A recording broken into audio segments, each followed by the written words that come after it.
Bonjour à chacun, rebonjour. J'ai une petite question pour vous. Est-ce que vous avez déjà entendu parler des psaumes pauliniens? Pauliniens, de Paul. Les psaumes pauliniens. Non. C'est une appellation qui nous vient de notre cher ami Martin Luther et qui désignait ainsi 4 des 7 psaumes pénitentiels, donc des psaumes de repentance.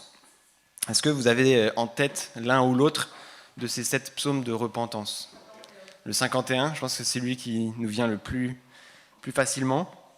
Là, on vient de chanter les sacrifices qui plaisent à l'Éternel, et je ne sais pas si dans les partitions normales c'était marqué, mais dans les partitions avec les partitions, c'était marqué psaume 32 et 51. C'était basé sur 2 psaumes de repentance. Et il y a aussi le psaume... Donc, est-ce qu'il y a d'autres idées ou... Le psaume 6, le cri d'un homme malade ou épuisé qui demande la guérison de l'âme. Donc on a vu le psaume 32, le psaume 38, le psaume 51, le psaume 102, le psaume 130 et le psaume 143. Et parmi ces 7 psaumes, Martin Luther en avait 4, c'était un peu ses préférés. Et il estimait qu'à eux seuls, ils résumaient le cœur de la théologie de l'apôtre Paul, notamment dans Romains et dans Galates. Donc, peut-être en 2 points, la condamnation totale de l'homme pécheur, le fait que l'homme soit incapable de se sauver lui-même, de se déclarer juste par ses propres œuvres. On va le voir dans le psaume qu'on va voir aujourd'hui. Dans le psaume 143 aussi, aucun vivant n'est juste devant toi. Et puis la justification par la foi et la grâce seule. Le salut comme un cadeau immérité qui découle purement de la miséricorde de Dieu, reçu par la confiance et non par le mérite. Et on va voir ça dans le psaume d'aujourd'hui. Donc c'est le psaume 130 qu'on va étudier aujourd'hui. Mais c'est quelque chose que Luther a vu dans ces 4 psaumes. Donc c'est le 32, le 51, le 130 et le 143 qu'il a appelé les psaumes pauliniens. Donc voilà, j'ai découvert ça en étudiant. C'était intéressant. Donc on va lire une première fois ce psaume dans la version second 21, le psaume 130. Chant des montées. Du fond du gouffre, je fais appel à toi, Éternel. Seigneur, écoute-moi, que tes oreilles soient attentives à mes supplications. Si tu tenais compte de nos fautes, Éternel, Seigneur, qui pourrait subsister? Mais le pardon se trouve auprès de toi, afin qu'on te craigne. J'espère en l'Éternel de toute mon âme, et je m'attends à sa promesse. Je compte sur le Seigneur plus que les gardes n'attendent le matin, oui, plus que les gardes n'attendent le matin. Israël, mets ton espoir en l'Éternel, car c'est auprès de l'Éternel que se trouve la bonté. C'est auprès de lui que se trouve une généreuse libération. C'est lui qui rachètera Israël de toutes ses fautes. Jusqu'ici, la parole de Dieu. Donc 8 versets du psaume 130. Donc le psaume 130, c'est un chant des montées. Vous l'avez sûrement vu devant plein de psaumes déjà, ce chant des montées, ou chant des degrés, ou chant du pèlerinage, je crois que c'est aussi dans certaines versions. C'était un cantique, donc une série de cantiques en fait que les pèlerins juifs, quand ils montaient à Jérusalem, ils chantaient en chœur pour célébrer les grandes fêtes religieuses au temple. Et donc il y a les chapitres, les psaumes 120 à 134 qui sont tous des chants des montées. Ces psaumes-là, ils les chantaient en allant au temple pour faire les fêtes juives, les grandes fêtes juives. Il y en a donc 15. Et alors, on pourrait se demander quand est-ce que ce psaume a été écrit. On voit qu'il n'y a pas d'auteur qui est signalé. Il y en a d'autres où on voit que c'est David. La plupart des commentateurs s'accordent pour dire qu'il a été écrit probablement après l'exil, au retour de l'exil à Babylone, à l'époque du Second Temple, à un moment où le peuple juif, tout juste reconstruit, ressentait un besoin profond de repentance nationale et de redécouverte de la grâce divine. Donc voilà un peu pour... C'est quoi ce psaume 130 ? Il est inscrit dans ces 15 chants des montées. Et donc on va l'étudier en 3 parties. Je ne vais pas vous donner les intitulés tout de suite, je les donnerai à la fin de chaque partie. Et on va le voir à peu près verset par verset. Donc il y aura une première partie, ça sera les 4 premiers versets, ensuite les versets 5 et 6, et ensuite les versets 7 et 8. Donc dans cette première partie, on va étudier les 4 premiers versets. Et je vous propose de commencer tout de suite avec les 2 premiers. Du fond du gouffre, je fais appel à toi, Éternel Seigneur, écoute-moi. Voilà, j'ai loupé un morceau. Ah non. Du fond du gouffre, je fais appel à toi, Éternel. Seigneur, écoute-moi. Que tes oreilles soient attentives à mes supplications. Il me manquait juste de la ponctuation. Du fond du gouffre, c'est un peu ce qui définit ce psaume. C'est le point de départ de tout le psaume. On va voir qu'on va s'y référer souvent. Le gouffre, c'est ce qu'on pourrait définir par l'abîme, un point profond, une détresse profonde, une difficulté, une épreuve majeure. C'est vraiment ce qu'on peut imaginer de plus terrible comme épreuve, comme difficulté dans notre vie. Et on voit ici qu'est-ce que le psalmiste fait du fond du gouffre. Je pense que c'est notre première leçon du jour. Que faire quand on est au fond du gouffre? Quand on est dans la difficulté, dans l'épreuve, quand on ne comprend plus rien, quand on a l'impression que tout autour de nous, ce sont des montagnes, ou qu'on a l'impression de se noyer, que faire? Le psalmiste nous donne l'exemple, la marche à suivre, crier à l'Éternel. Du fond du gouffre, je fais appel à toi, Éternel. Seigneur, écoute-moi, que tes oreilles soient attentives à mes supplications. Et on a là, il me semble, une bonne façon de réagir à l'épreuve. On est appelé à se tourner vers le Seigneur, à lui demander de l'aide, à lui demander de venir à notre secours. Comme Job est venu plaider devant l'Éternel, le supplier de répondre à ses questions, nous aussi, nous pouvons venir nous lamenter devant l'Éternel. Et ce n'est pas pour rien que dans les psaumes, il y a énormément de psaumes de lamentation, de supplication. Celui-là, on pourrait en faire partie, s'il n'était pas déjà un psaume pénitentiel, un psaume de repentance, comme on l'a déjà dit. Donc, première leçon, fais appel à l'Éternel quand tu es dans le gouffre. On continue. Verset 3. Si tu tenais compte de nos fautes, Éternel Seigneur, qui pourrait subsister? Alors on est peut-être un peu étonné là, que vous avec moi. Pourquoi est-ce qu'on est en train de parler maintenant de nos fautes? On aurait plutôt envie de parler de ce qui nous accable, des problèmes dans nos épreuves, des ennemis qui veulent nous tuer, des méchants qui prospèrent alors qu'ils font le mal. On aurait envie de parler de tout ça, du fond de notre gouffre, de ce qui nous y a amené, mais ici on parle de nos fautes. Si tu tenais compte de nos fautes.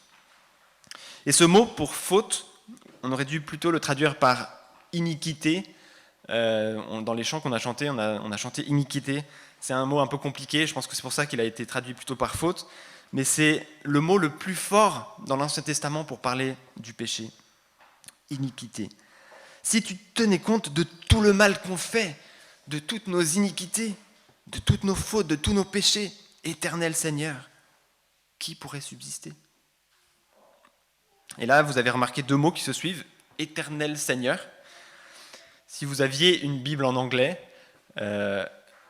Éternel se traduit Lord, et si je ne me trompe pas, et Seigneur se traduit Lord aussi, donc ça ferait Lord. Donc ils ont un peu changé un peu l'ordre, parce que dans le texte original, c'est bien 2 mots qui se suivent. En latin, ils ont traduit dominer, et en hébreu, vous avez deviné, du coup, Éternel, c'est Yahweh, et Adonai pour Seigneur. Donc il y a bien 2 mots différents ici, bien retranscrits en français, cette fois-ci on a de la chance. Et ces 2 mots qui sont mis ensemble, il me semble, permettent d'insister sur la grandeur, la majesté de celui dont on parle. Éternel Seigneur, Yahweh Adonai. Si tu tenais compte de nos fautes, Éternel Seigneur, qui pourrait subsister? Et ce changement de sujet, de parler maintenant de nos fautes, alors qu'on parlait de notre épreuve, un peu étonnant, il me semble, nous donne une clé. Dans nos épreuves, dans nos détresses, dans le gouffre dans lequel on peut être, on a besoin de nous recentrer sur l'essentiel, de reconnaître à la fois notre déchéance. Si tu tenais compte de nos fautes, on est déchus, on est mauvais, on est pécheurs, et de l'autre côté, de nous rappeler combien Dieu est grand et parfait. Ce éternel Seigneur qui montre la majesté de Dieu. Nous avons besoin de nous rappeler que nous sommes déchus, que nous sommes tout petits et que Dieu est grand. Et ça me rappelle un livre que j'ai commencé il n'y a pas longtemps qui s'appelle Dream Small, d'un auteur dont j'ai oublié le nom, j'ai oublié de le noter. Il parlait justement de cette sonde Voyager dont vous avez entendu parler, qui est partie il y a des décennies, qui est toujours en train de voler dans l'espace. Et alors, après quelques semaines, je pense, de vol, Voyager a pris une photo de la Terre, et c'était un petit point bleu dans le ciel étoilé.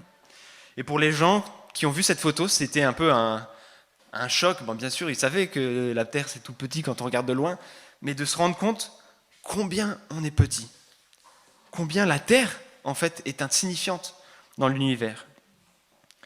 Et puis, pendant que je préparais la prédication hier soir, il y avait cet orage là qui est passé pas loin de chez nous, même un peu au-dessus de chez nous. Et j'étais encore une fois ébahi par la puissance de l'orage et la petitesse de nous qui sommes là et qui sommes bien impressionnés quand le tonnerre gronde. Nous sommes des petites poussières dans un petit village d'un petit pays, d'un petit continent, l'Europe, d'une petite planète qui est énorme pour nous, mais qui dans le système solaire ne représente presque rien, qui dans notre galaxie ne représente vraiment plus rien, et dans l'univers, ben voilà, c'est moins qu'une poussière, la planète bleue. Nous sommes tout petits, et nous devons reconnaître que nous sommes tout petits, que nous sommes déchus, et que Dieu est grand et puissant. Et soyons précis, notre petitesse nous remet à notre place, nous humilie, mais ce qui nous empêche de nous tenir devant Dieu, ce n'est pas d'être minuscule, mais d'être coupable. L'addition des deux, c'est que nous devrions être détruits, comme dit le texte. Nous ne devrions pas subsister devant la sainteté de Dieu, éternel Seigneur, Yahweh Adonai, ce Dieu de l'univers qui a tout créé, qui est parfaitement juste et bon. Devant notre péché qu'il déteste, il devrait nous détruire immédiatement. Notre péché, il l'a en horreur. Notre rébellion contre lui, nous, les petites poussières qui, chaque jour de nos vies, menons notre petite vie en répondant à nos petits désirs, au lieu d'adorer celui qui nous a créés. Il devrait nous détruire. Qui pourrait subsister, demande le psalmiste. Et on continue au verset 4. Mais le pardon se trouve auprès de toi, afin qu'on te craigne. Oui, il y a un pardon. Et ce mot pardon, en hébreu, je crois c'est Selisha, ou je ne sais pas comment ça se prononce. Ce n'est pas le pardon d'homme à homme, le pardon qu'on pourrait accorder à son frère en disant « oui, c'est pas grave, je te pardonne, je t'en tiens pas rigueur ». C'est un mot dans l'Ancien Testament qui est utilisé uniquement pour Dieu. C'est un pardon divin, un pardon royal, un pardon qui coûte aussi. Mais le pardon se trouve auprès de toi, afin qu'on te craigne. Afin qu'on te craigne. Et là encore, c'est surprenant. On pourrait dire, mais le pardon se trouve auprès de toi, donc on est libéré, on se réjouit et on fait ce qu'on veut. Ou alors on pourrait dire, et vous serez punis afin que vous ayez peur de Dieu. Mais non, il y a ce pardon qui est lié à la crainte de Dieu. Mais le pardon se trouve auprès de toi afin qu'on te craigne. C'est une association un peu étrange, mais qui s'explique. Ce pardon a coûté très cher à ce maître de l'univers, à cet éternel Seigneur. Et nous, quand on se rend compte de cela, de notre petitesse, de notre déchéance, et que ce Dieu de l'univers qui crée les orages, qui a créé cette petite planète bleue pour qu'on y vive, il s'est donné lui-même. Il s'est humilié en devenant petite poussière comme nous, En devenant homme, il a souffert. Il est mort à la croix pour que nous puissions être rachetés. Eh bien ça produit la crainte. Ça produit le respect, un respect profond mêlé d'émerveillement. Dieu a donné sa vie pour moi. Et je pense que c'est ça la réponse, en tout cas, la bonne réaction qu'on peut avoir lorsqu'on est dans le gouffre, dans l'épreuve. Crier à Dieu, faire appel à lui, reconnaître notre petitesse et notre déchéance et contempler la grandeur de Dieu et la grandeur de son pardon.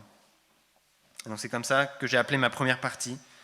Dans le gouffre, reconnais ta déchéance et ta petitesse et contemple la grandeur de Dieu et de son pardon.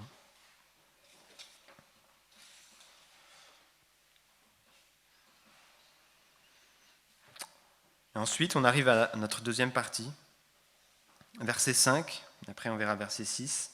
« J'espère en l'Éternel de toute mon âme, et je m'attends à sa promesse. » Ici, il y a un mot intéressant, et vous avez remarqué, cette fois-ci, je me suis intéressé à l'hébreu, et c'est vraiment passionnant. J'aimerais bien pouvoir connaître l'hébreu. Alors là, je me suis penché sur quelques mots, sur les mots employés et sur ce qu'il voulait dire. « J'espère en l'Éternel, et je m'attends à sa promesse. » Et en réalité, le psalmiste déploie ici tout le vocabulaire de l'espérance, avec deux verbes différents mais très proches. J'espère en l'Éternel, c'est kawa, je m'attends à sa promesse, c'est yachal. Deux mots pour dire une même attente, tendue vers Dieu. Et donc la racine de kawa, ça veut dire corde ou tresse, tresser, il me semble. En hébreu, beaucoup de mots sont construits sur une racine. Alors en français aussi, on a certains mots qui ont une étymologie. En décortiquant le mot, on arrive à comprendre le sens. Mais beaucoup d'autres mots, et les verbes en particulier en français, sont plutôt abstraits. Si on regarde ici, j'espère, le mot espérer, il n'y a pas esp, ça veut dire quelque chose, ou voilà, on n'arrive pas à comprendre le sens d'espérer, autrement qu'en connaissant, espérer, ça veut dire s'attendre à quelque chose de beau. Et puis attendre, c'est pareil, il n'y a pas hâte ou tendre qui veut dire, qui donne le sens. Mais en hébreu, il y a beaucoup plus souvent des racines comme ça qu'on peut décortiquer pour comprendre le sens du mot. Et là, la racine de espérer, c'est la corde. Comme si on pouvait être attaché. Il y a une notion de lien, d'ancrage. On est comme encordé à l'Éternel. Ici, j'espère en l'Éternel. C'est ça l'espérance. C'est le fait d'attendre, d'être encordé à l'Éternel de toute notre âme, d'être encordé à sa promesse, à sa parole. Et alors, encore un petit détail de l'hébreu, il y a un petit point qui s'appelle le dagesh, je découvre ça aussi, qui se balade au milieu du mot et qui change le temps, si j'ai bien compris, ou la forme du mot. Je ne sais pas si quelqu'un connaît un peu la forme piel, qui donne une forme intensive au mot. Et donc les deux verbes là, j'espère et je m'attends, ils ont ce petit point qui rend le mot encore plus intensif. Et donc on pourrait dire que ce n'est pas juste s'encorder ou attendre ou espérer, c'est espérer intensément, attendre intensément. C'est donc ça que ça veut dire. J'espère en l'Éternel intensément, de toute mon âme, et je m'attends à sa promesse fortement, intensément, ardemment. Et je trouve ça fort, et je pense qu'on peut retenir cette image d'être encordé à l'Éternel. Vous connaissez peut-être un petit peu la haute montagne, au moins dans les histoires, quand on marche en montagne avec son guide et les autres gens de la cordée, on est attachés les uns aux autres avec une corde. S'il y en a un qui tombe, il est rattrapé par les autres qui le tiennent grâce à la corde à laquelle il est attaché. Eh bien, c'est un peu ici la même chose. J'espère en l'Éternel, ça veut dire je suis attaché à l'Éternel, je dépends de lui. Il y a comme une corde qui me relie à lui. Et si je tombe, il est là pour me soutenir. J'espère en l'Éternel de toute mon âme et je m'attends à sa promesse. Je m'attends à ce qu'il a dit. ce qu'il a promis à sa parole. Je suis encordé à sa parole. C'est important et je pense que c'est aussi une application. Comment peut-on être encordé à Dieu ? Eh bien, je dirais en passant du temps avec lui, du temps pour lui, en lisant sa parole, en priant, en méditant les textes qu'on a lus, en passant nos journées, non pas en pensant à tous nos petits problèmes et nos affaires, mais en pensant toujours un petit peu à Dieu, à celui qui nous a créés, à celui qui est maître de l'univers et qui a aussi créé ces orages, à se dire qu'est-ce que le Seigneur pense de ce que je suis en train de faire ? Comment est-ce que je pourrais témoigner dans cette occasion-là de lui autour de moi ? Comment est-ce que je pourrais aider ces personnes dans le but de faire du bien et d'honorer mon Seigneur ? Je pense que c'est comme ça qu'on peut être encordé. On dépend de l'Éternel, on lui fait confiance, on s'attache à lui et on attend qu'il nous aide, qu'il nous délivre. Et c'est cette délivrance que le verset 6 illustre maintenant. « Je compte sur le Seigneur plus que les gardes n'attendent le matin. » Oui, plus que les gardes n'attendent le matin. Donc cette phrase répétée, « plus que les gardes n'attendent le matin », parle de ces guetteurs ou ces sentinelles qu'on a en tête, qui étaient de garde la nuit et qui devaient surveiller, veiller à ce qu'aucun ennemi n'arrive, donner l'alerte si quelqu'un arrivait. Ces gardes devaient rester réveillés, ne pas s'endormir. Ils avaient probablement hâte que le matin arrive enfin, que la fin des ténèbres laisse la place au beau soleil, où il est beaucoup plus facile de voir, où tout le monde est réveillé, où la vie continue plus facilement. Ces gardes, donc, s'attendent au matin. Et nous aussi, on peut comprendre ici ce que veut dire le psalmiste. Nous attendons notre matin. Nous sommes parfois dans les ténèbres, dans le gouffre, mais nous attendons le matin. Nous attendons la délivrance. Nous attendons que le Seigneur vienne à notre secours. Alors, qu'est-ce que ça peut être pour nous le matin ? Je pense que ça peut très bien être quelque chose d'immédiat, quelque chose qui arrive dans les jours qui viennent, une réponse à la prière où on sort de l'épreuve. Et le Seigneur peut nous délivrer là, nous donner des réponses. Il peut aussi nous donner la force de surmonter l'épreuve, peut-être une épreuve qui dure longtemps, nous donner la joie dans l'épreuve, la paix, comme dans Philippiens 4, versets 6 et 7, mes versets préférés. Mais ça peut aussi désigner cette délivrance future. Nous sommes sur cette terre, dans les ténèbres, et tant que nous vivons dans nos corps mortels, nous serons en quelque sorte dans les ténèbres de la nuit. Et nous sommes appelés à veiller, comme on avait vu dans Matthieu, à veiller jusqu'au retour de Christ et ce merveilleux matin que nous attendons. Il viendra, assurément. Il n'y a pas de doute. Comme les gardes attendent le matin sans douter qu'il arrivera, ils savent que dans quelques heures, le soleil arrive. Il n'y a pas non plus de doute que Jésus reviendra. Et quand on est dans le gouffre, dans l'épreuve, que ce soit physique, morale, émotionnelle, spirituelle, nous pouvons nous attacher, nous encorder aux promesses de Dieu et attendre, comme les gardes attendent le matin, la délivrance.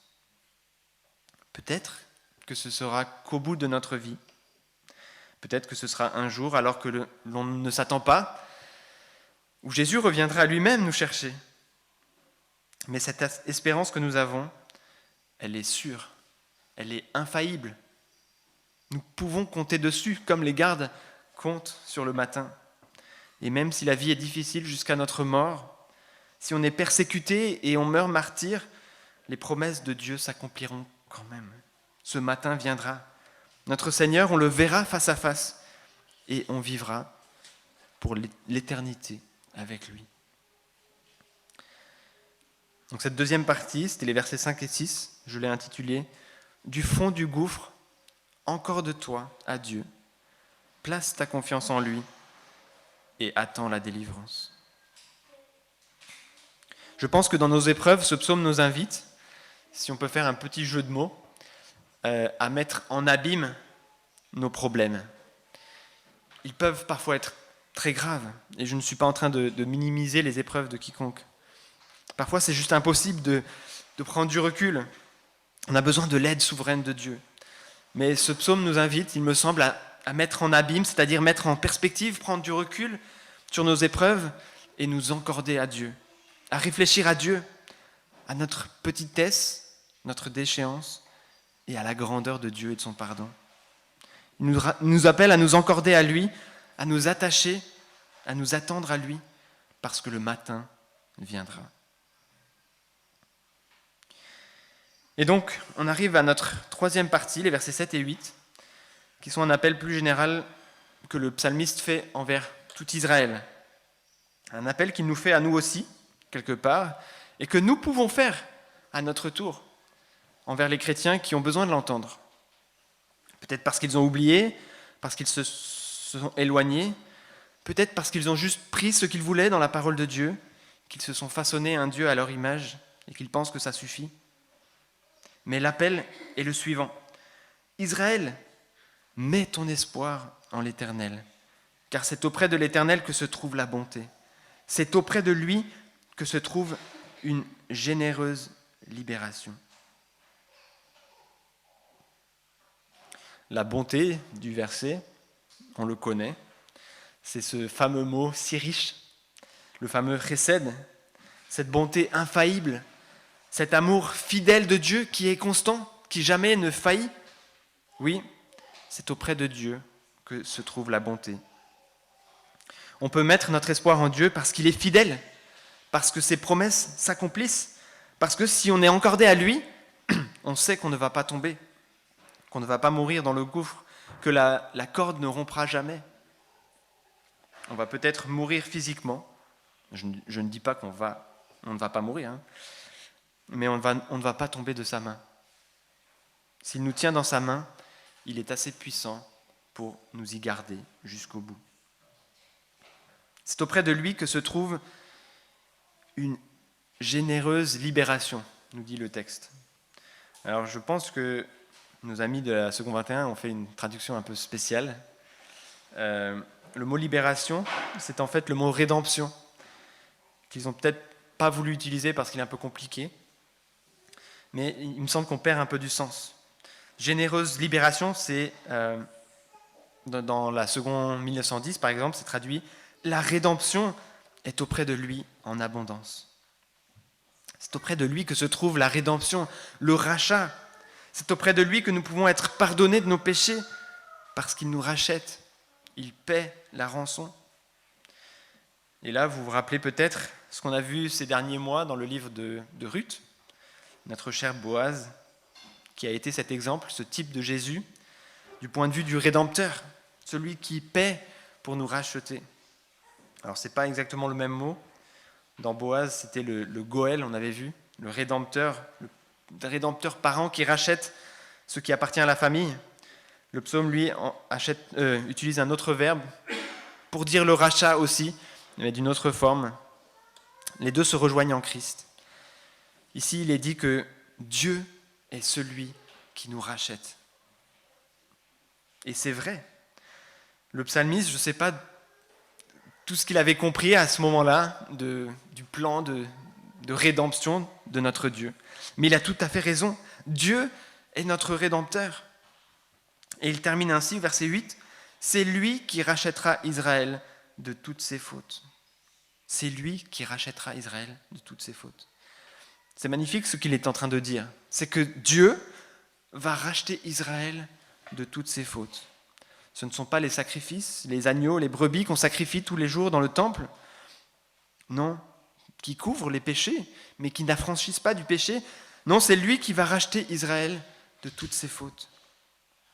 Et alors vous comprenez, je pense maintenant, pourquoi Luther trouvait ce psaume magnifique.